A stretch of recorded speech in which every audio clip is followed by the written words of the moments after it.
고대 그리스의 작가 호메로스는 오디세이아라고 하는 소설을 썼습니다. 오디세이아는 그리스 연합군과 트로이군이 전쟁을 하는 그런 이야기입니다. 트로이라고 하는 성이 워낙 견고했기 때문에 그리스 연합군이 10년 동안 트로이 성을 점령하려고 여러 번 공격을 했지만 결국은 함락을 시키지 못했습니다.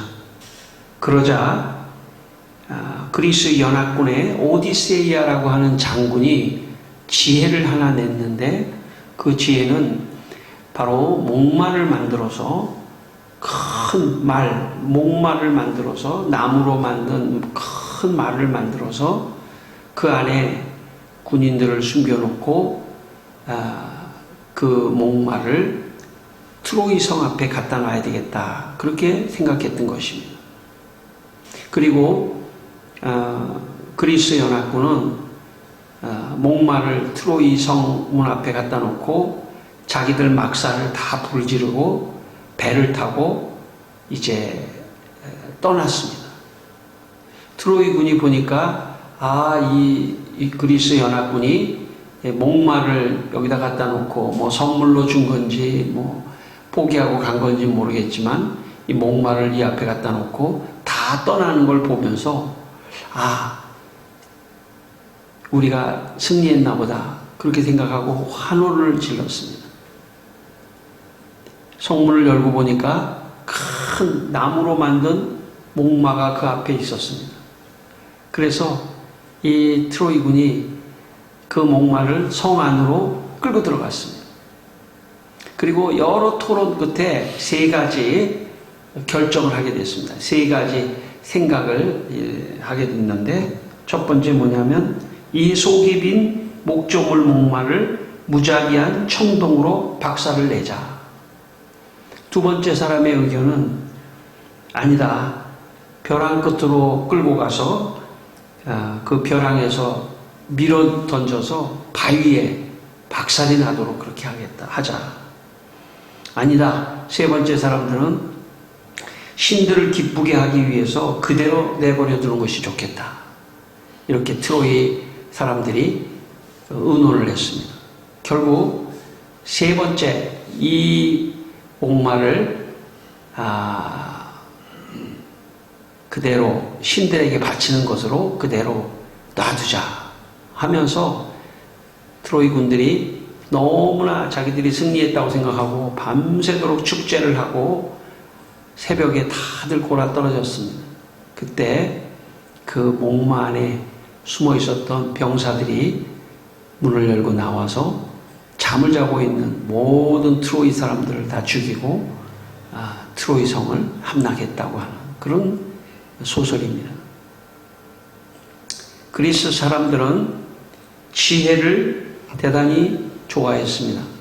그래서 호메로스의 이 오디세이아라는 소설을 읽으며 이 오디세이아가 트로이의 목마를 만든 그 지혜를 배우고 싶어 했고 또 그렇게 배우기를 원했습니다. 그러나 사실 지혜는 배울 수 있는 것이 아닙니다. 지식은 배울 수 있는 거지만 지혜는 배울 수 있는 것이 아닙니다. 소원할 수는 있죠. 지혜를 소원할 수는 있습니다. 나 지혜가 있었으면 좋겠다. 이렇게 소원할 수는 있지만 지혜는 배울 수 있는 것이 아닙니다. 지혜는 하나님이 주시는 것입니다. 하나님께서 지혜를 주실 때 우리는 지혜를 얻을 수 있는 것입니다. 그래서 여러분 잠언 9장 10절에 이런 말씀이 있습니다. 여호와를 경외하는 것이 지혜의 근본이요. 그러니까 여호와를 경외한다, 여호와를 신뢰한다, 여호와를 의지하는 것이 지혜의 근본이라는 것입니다. 그 말씀은 여호와께서 지혜의 근원 되시기 때문에 여호와를 잘 믿고 여호와를 따르면 여호와로부터 지혜가 우리에게 온다는 그런 뜻입니다. 여러분, 야고보서 1장 5절 말씀에 이런 말씀이 있습니다. 너희 중에 누구든지 지혜가 부족하거든 모든 사람에게 후히 주시고 꾸짖지 아니하시는 하나님께 구하라. 그리하면 주시리라. 라고 말씀했습니다. 그러니까 지혜가 부족한 사람은 모든 사람에게 후히 주시는 지혜를 구하라는 것입니다. 여러분, 인생을 성공하고 축복을 받는 길이 있다면 그것은 하나님의 지혜를 받아서 그 지혜로 인생을 잘 헤쳐나간다면 우리는 성공하고 축복받는 인생이 될 수가 있습니다. 여러분, 똑똑한 사람이 성공하는 게 아니라요, 순간순간 판단을 잘하는 사람이 성공하는 것입니다.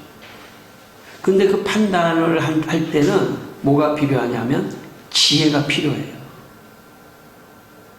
그래서 그 지혜가 있을 때 우리는 성공하고 축복받는 인생을 살 수 있는 것입니다. 여러분, 구원의 문제는 내가 해결할 수 있는 게 아니라 내 노력으로 될 수 있는 게 아니에요. 하나님의 전적인 선택과 은혜가 있을 때 구원을 받는 것입니다. 저는 여러분이 다 구원받은 줄 믿습니다. 여러분도 그렇게 믿으시길 바랍니다. 나는 구원받았다. 그런데 그거는 이제 천국에 가는 문제잖아요. 그거는 이제 하나님의 은혜가 임하고 선택이 임해야 구원을 받는 거지만 이 세상에서의 축복은 내 노력이 좀 필요해요. 이 세상에서의 축복은.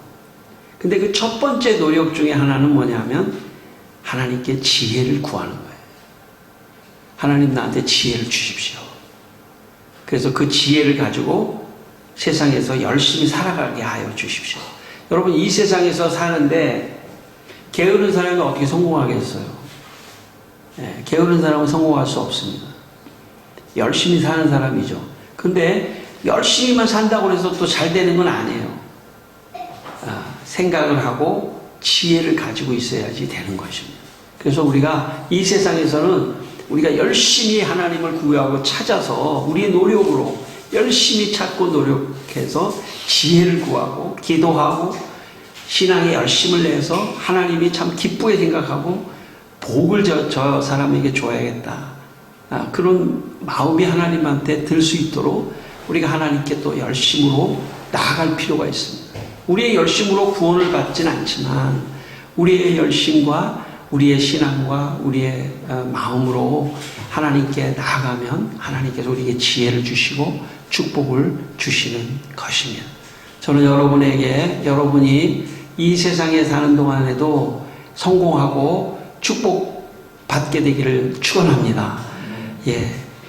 오늘 본문에 37절로 39절까지 세 절인데 조금 짧은 규절이니까 다시 한번 읽어보겠습니다. 37절에서 39절 같이 읽겠습니다. 야곱이 버드나무와 살구나무와 신풍나무의 푸른 가지를 가져다가 그것들의 껍질을 벗겨 흰 무늬를 내고 그 껍질을 벗긴 가지를 양떼가 와서 먹는 개천의 물구유에 세워 양떼를 향하게 하매 그 떼가 물을 먹으러 올 때에 새끼를 베니 가지 앞에 새끼를 뱀으로 얼룩얼룩한 것과 점이 있고 아롱진 것을 낳은지라. 예.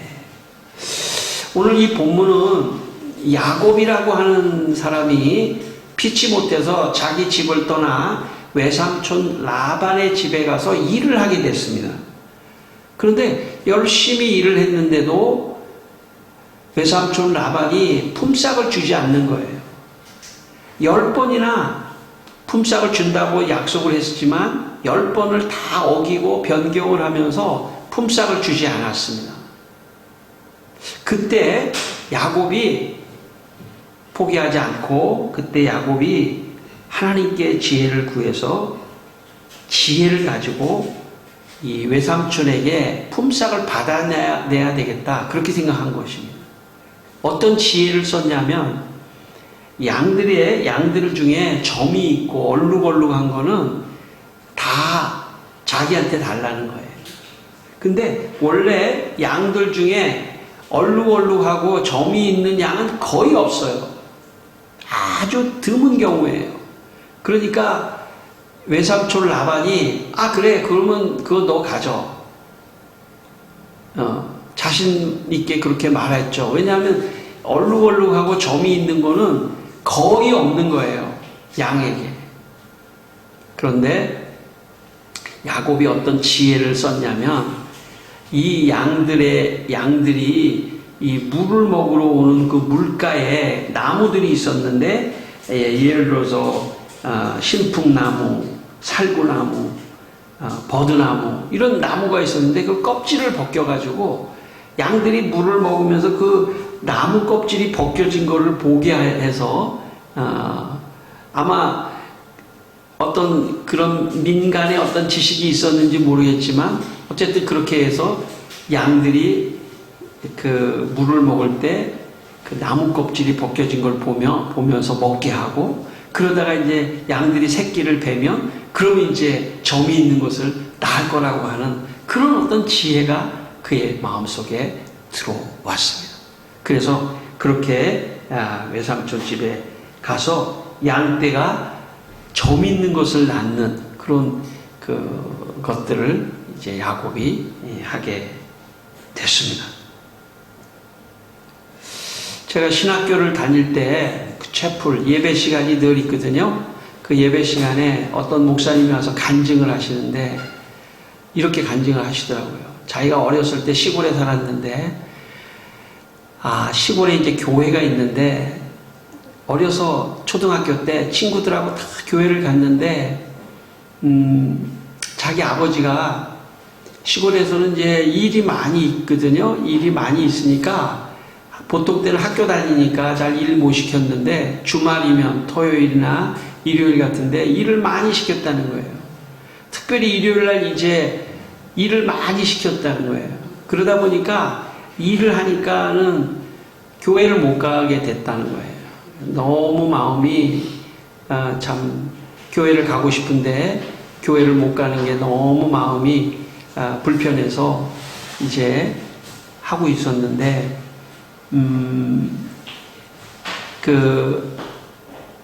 이제 아버지도 교회를 가면 일이 안 되니까 교회를 못 가게 할 의도도 있었고 그래서 이제 일을 많이 시켰다는 거예요. 내일 주일인데 교회를 꼭 가고 싶은 거예요. 이 아이의 마음속에.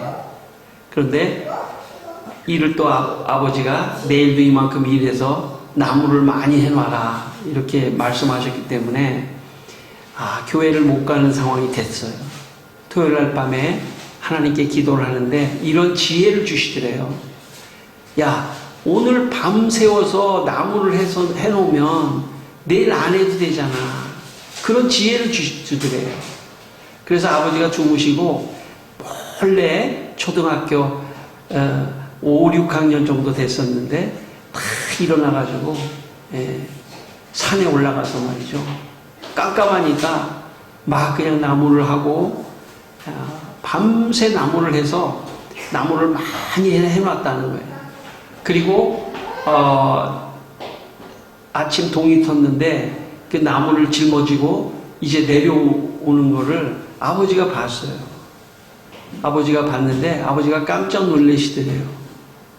왜 놀라냐면 나무를 해서 놀라는 게 아니라 이 어린아이가 밤에 산에서 깜깜한 데서 나무를 하다가 보니까 가시 같은 데에 막 손이 찔리고 얼굴 같은 데에 막 나무 가지가 이렇게 스쳐서 얼굴도 상하고 손에는 막 피가 막 나고 근데 그 나무를 짊어지고 내려오는 그 아들을 보면서 그 다음부터는 일요일 날 일을 하나도 안 시켰답니다.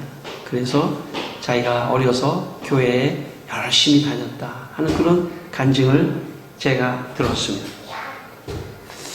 여러분, 인생은 그렇게 내 뜻대로 누군가가 다 해주는 곳이 아닙니다. 불편할 때도 많고 어렵게 하는 사람도 많고 여러 가지 복잡한 상황이 많이 있습니다. 그것을 잘 헤쳐나가야 합니다. 어떻게 헤쳐나갈 수 있을까요? 저는 하나님이 지혜를 주실 때 헤쳐나갈 수 있다고 생각합니다. 어떤 문제가 딱 자기한테 왔을 때 하나님 지혜를 주십시오. 이것을 헤쳐나갈 수 있는, 이것을 잘 물리칠 수 있는 지혜를 주십시오. 그렇게 여러분 기도하게 되기를 바랍니다.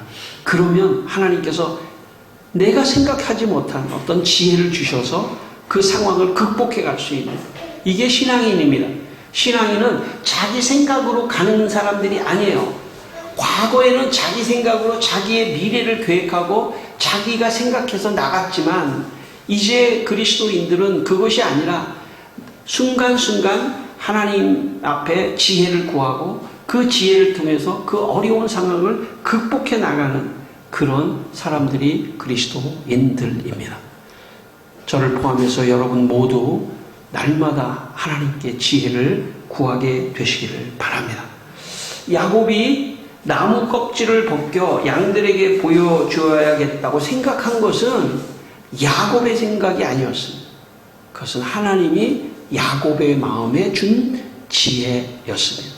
왜냐하면 야곱이 외삼촌의 집에를 가다가 어떤 일이 있었냐면, 야곱이 자기 집에서 외삼촌 집까지는 굉장히 먼데 뭐 지금같이 무슨 여관이 있거나 무슨 호텔이 있거나 무슨 뭐 그런 머물 수 있는 곳이 있었던 시대가 아니었기 때문에 잠을 어디서 자냐면 그냥 노상에서 자는 거예요. 길에서, 산에서, 들에서. 근데 이제 저녁이 돼서 돌 있지 않습니까? 돌을 베개 삼아서 잠을 자고 있는데 꿈을 꾸게 됐어요. 어떤 꿈을 꿨냐면, 꿈을 꿨더니 긴 사다리가 하늘과 땅과 연결된 긴 사다리가 있는 거예요. 그리고 그 긴 사다리에는 천사가 아래 위로 오르락 내리락 하면서 천사가 오르락 내리락 하고 있고, 그 사다리의 맨 꼭대기에 하나님께서 서셔서 이렇게 야곱에게 말했습니다. 야곱아, 내가 항상 너와 함께 할 것이다. 그러니까 내가 너를 복주고 다시 너를 고향으로 돌아오게 할 것이다. 안심하라. 너를 지켜줄 것이다. 라고 하나님께서 말씀하셨습니다. 야곱은 자리에서 일어나 자기가 베고 있었던 그 돌 베개에다가 베개를 기둥 삼아 그곳에 기름을 붓고 그곳에서 예배하고 기도했습니다. 야곱의 삶의 중심에는 하나님을 의지하고 하나님께 기도하고 하나님께 나아가는 그런 마음이 야곱에게 있었던 것입니다. 다시 말하면 자기가 앞길이 도대체 어떻게 될지 여러분 생각해 보십시오. 집에서 나와서 야곱이 피치 못할 사정으로 집에서 나와서 이제 떠돌이의 인생을 살 수밖에 없는 야곱의 미래가 보장되어 있지 않습니다. 그런 야곱, 그 야곱에게 가장 큰 힘은 하나님이 나와 함께 하시는구나. 하나님이 날 도와주신다고 하시는구나. 그것이 야곱에게 있어서 가장 그의 마음의 중심에 있었던 생각이었던 것입니다. 그래서 야곱은 외삼촌의 집에 가서 외삼촌이 뭐 친척이라고 자기한테 잘해준 게 아니에요. 품삯도 안 주고 그렇게 정말 험악하게 했지만 야곱은 하나님을 의지하고 하나님 여기에 이 상황을 뚫고 나갈 수 있는, 돌파해 나갈 수 있는 지혜를 주십시오. 지혜를 주십시오. 그때 바로 이 나무 껍질을 벗겨서 그 양들을 넣어달라고 해라 하는 지혜를 야곱이 얻었다는 것입니다. 여러분, 여러분의 인생에 가장 중심에 하나님과 연결되는 삶을 살게 되기 바랍니다. 여러분, 예배가 그런 곳입니다. 여러분, 예배의 자리가 그런 곳이고 이 자리는 예배의 자리며 기도의 자리며 하나님과 연결되어 있는 자리며 내가 돌 베개를 뱉던 그 베개에 기름을 붓고 예배를 드렸던 베델과 같은 그런 장소가 바로 예배의 자리입니다. 이곳에서 하나님께 지혜를 구하는 것입니다. 예배를 드리면서도 여러분 사람은요 한 생각만 계속 할 수가 없어요. 아마 여러분이나 저도 마찬가지일 거예요. 예배를 드리면서도 여러 가지 생각이 막 머리에 왔다 갔다 해요. 그 자연스러운 겁니다. 하나님이 지금 말씀하고 계시는 거예요. 내 관심에 지금 내가 뭘 하고 있는데 그게 잘 될까? 이런 생각도 예배를 드리면서 하는 거예요. 그렇지만 그 가운데서도 말씀을 듣는 가운데, 찬송을 하는 가운데, 기도를 하는 가운데 하나님이 말씀하시고 지혜를 주시고 생각을 주시는 것입니다. 그렇게 하면 되겠구나. 그런 생각을 여기 와서 하는 것입니다. 다른 곳에서도 할 수 있지만 예배의 자리는 특별한 자리예요. 하나님께서 쏟아지는 말씀을 나한테 막 폭포수와 같이 주는 시간입니다. 그 말씀을 여러분, 그 지혜를 잘 받아서 여러분의 인생의 순간순간을 다 헤치고 나가게 되시기를 바랍니다. 프랑스의 종교개혁자 장 깔뱅은 우리가 왜 기도해야 하는지에 대해서 이렇게 말을 했습니다. 우리는 하나님이 결코 우리를 등한시하지 않을 것이라고 약속해 주셨기 때문에 기도한다. 그 자신의 뜻으로, 하나님의 뜻으로 우리가 매번 필요할 때마다 하나님에게 기도할 길을 여실 것이라는 사실은 분명하다. 뿐만 아니라 언제나 하나님이 손을 펼쳐서 자기 자신의 백성을 도우시되 말로만이 아니라 당장 필요한 도움을 베푸실 것을 믿기 때문에 기도한다. 여러분, 예배의 자리, 기도의 자리가 있어야 돼요. 그 자리에서 기도하고 예배를 드리고 기도하고 하나님과 연결될 때 하나님께서는 여러분을 보시고 여러분을 축복하시는 것입니다. 지혜를 주시고 여러분 스스로도 모든 것을 이겨나갈 수 있도록 하나님이 인도해 주시는 것입니다. 야곱은 하나님께 예배하며 기도하는 그런 자리가 있었습니다. 저는 여러분도 일생 동안 예배하는 자리가 있기를 바랍니다. 기도의 자리가 있기를 바랍니다. 여러분의 인생에 가장 중심되는 교회가 있기를 바랍니다. 물론 사람마다 다 상황이 다르기 때문에 다 다를 수 있지만 가장 안정된 생활을 하기 위해서는 자기가 예배하는 예배의 자리가 있어야 됩니다. 기도의 자리가 있어야 됩니다. 저는 창문교회가 여러분 각자의 다 교회잖아요. 여러분의 교회, 우리 모두의 교회고, 이런 예배의 자리, 기도의 자리를 꼭 놓치지 말고 자기가 가지고 있어요. 그래야만이 영적인 하나님과 교통을 하고 힘을 얻게 되는 것입니다. 저는 여러분의 삶에 예배의 자리, 기도의 자리가 있기를 바랍니다. 우리 43절입니다. 마지막 절 우리 43절 한번 같이 읽겠습니다. 이에 그 사람이 매우 번창하여 양떼와 노비와 낙타와 나귀가 많았더라. 여러분 여기 그 사람은 야곱을 말하는 거죠. 야곱은 처음 한 10년 동안은요 정말 거지였어요. 거지. 야곱은 품삯을 하나도 받지 못해서 너무나 궁핍하게 살았습니다. 그런데 야곱이 하나님의 지혜를 가지고 그 어려움을 극복하자 그는 매우 번창하여 부자가 됐다는 거죠. 매우 번창하여 나귀와 낙타와 노비와 이런 부자가 됐다는 거예요. 여러분 인생은 뒤가 더 중요해요. 뒤가. 처음도 중요하지만 뒤가 중요합니다. 가면 갈수록 형통하게 되고 또 부자가 되고 또 잘 되는 것이 더 중요합니다. 어쩌면 젊어서는 좀 고생할지 모르지만 좀 뒤로 갈수록 참 매우 번창하고 매우 잘 되는 것입니다.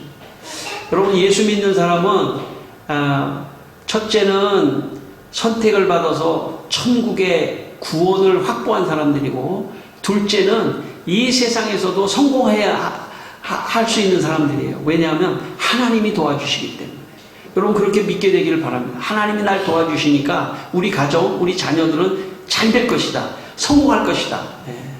저도 그렇게 믿습니다. 저도 우리 자녀들이 분명히 잘 될 것이다. 축복을 받을 것이다. 저는 그렇게 믿고 있어요. 그러니까 사람이 그렇게 믿고 있으면요, 말도 그렇게 나가요. 너 잘 될 거야. 너 잘 될 거야. 자꾸 그렇게 나가요. 그런데 마음에 말이죠, 자꾸 걱정이 많으면 자꾸 부정적으로 나가게 돼 있어요, 말이. 너 잘 될 거야.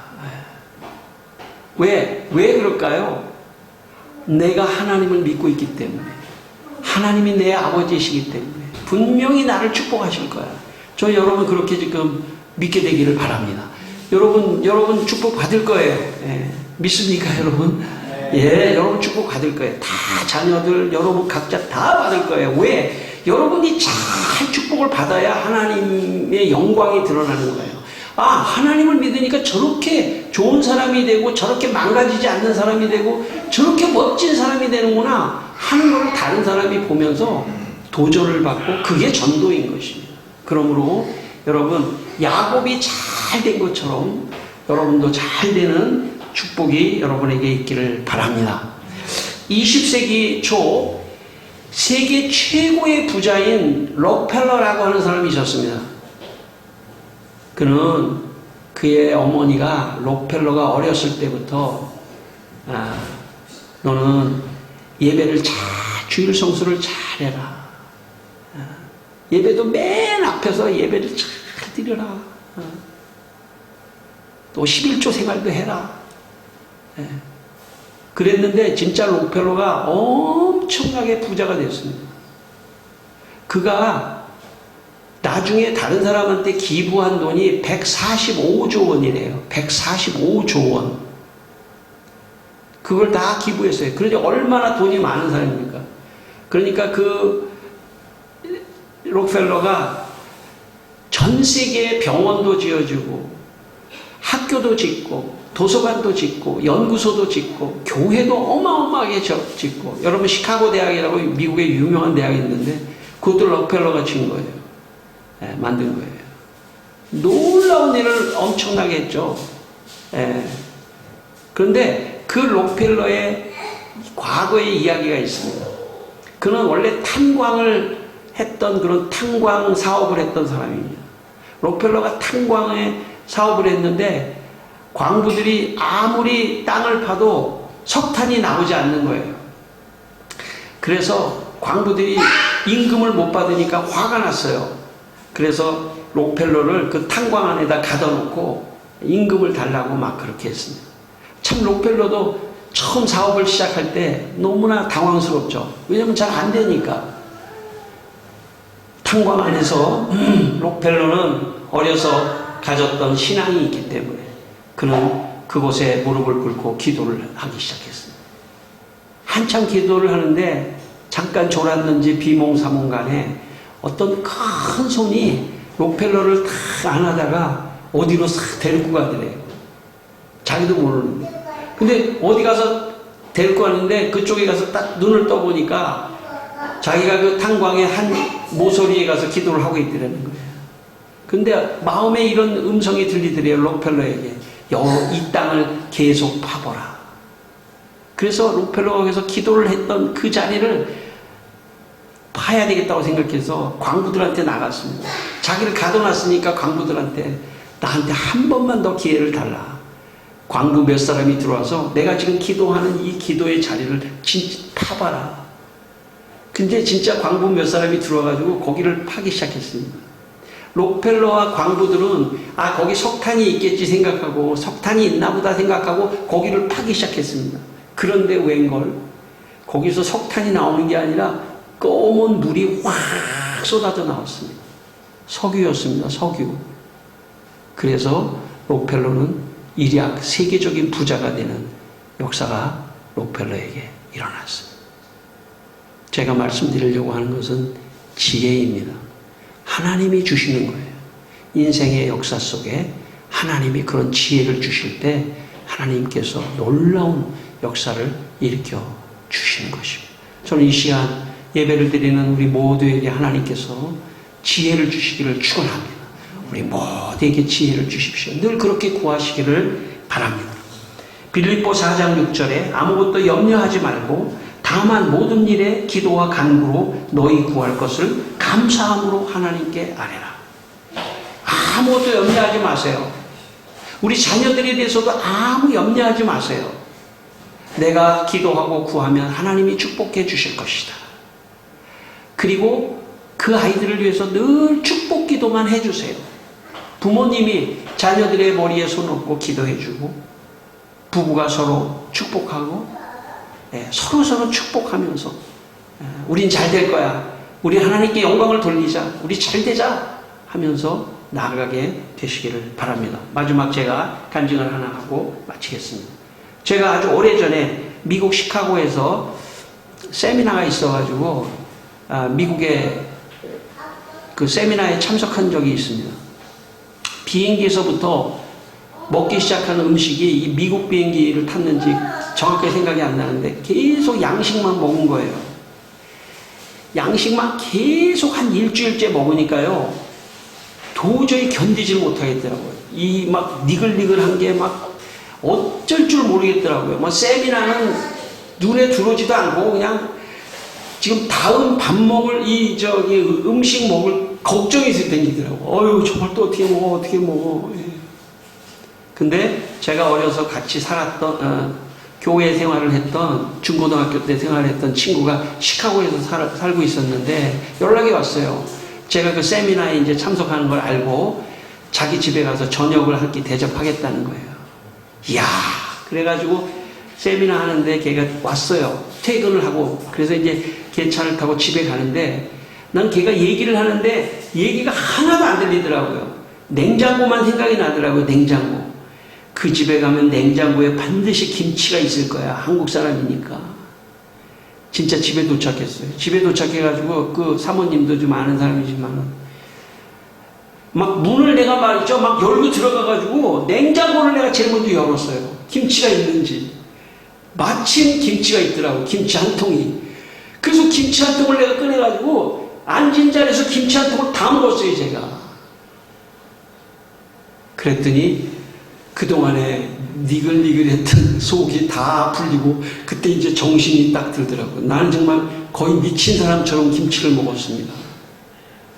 제가 뭘 말하려고 하냐면, 여러분 인생에 아무리 돈도 많이 벌고 좋은 일이 있어도요, 인생이 하나님을 만나지 않는 인생은 허무한 거예요. 느끼한 거예요. 그렇게 좋지가 않아요. 가도 허무한 것입니다. 정말 내 정신이 맑고 정말 시원하고 후련하기 위해서는 예배의 자리가 있어야 돼요. 기도하는 자리가 있어야 됩니다. 그곳에서 하나님의 지혜를 받고 그 지혜로 성공할 때 만족이 있는 것입니다. 여러분에게 이 한 주 하나님께서 놀라운 지혜를 주셔서 어디 가서든지 다 성공하기를 주의 이름으로 축원합니다. 기도하겠습니다. 우리 한번 다 같이 기도하겠습니다. 하나님, 지혜를 주시옵소서. 내게 지혜를 주시옵소서. 아버지 하나님, 지혜를 주시옵소서. 아버지 하나님, 인생을 살아가려고 할 때 나밖에 없는 것 같지만 하나님 함께 하시는 줄 믿습니다. 우리 성도들 지혜를 주셔서 무슨 일을 하든지 어떤 일을 하든지 지혜를 가지고 아버지 다 성공하게 하시고 축복받게 하여 주시고 마음이 정말 편안하고 아버지 하나님 정말 아버지 하나님 참 맑게 되어서 아버지 하나님 모든 일에 성공하고 축복받는 우리 성도들이 다 되게 해 주시옵소서. 또 한 주간 지켜주시고 어디서 무엇을 하든지 간에 하나님께 영광을 돌리는 귀한 성도마다 되게 해 주시옵소서. 하나님 아버지, 우리 성도들이 하나님께 예배를 드리고 기도를 드리는 가운데 하나님이 주시는 지혜를 받아 세상에서 모두 성공하고 축복받게 하여 주시옵소서. 예수님의 이름으로 기도드립니다. 아멘.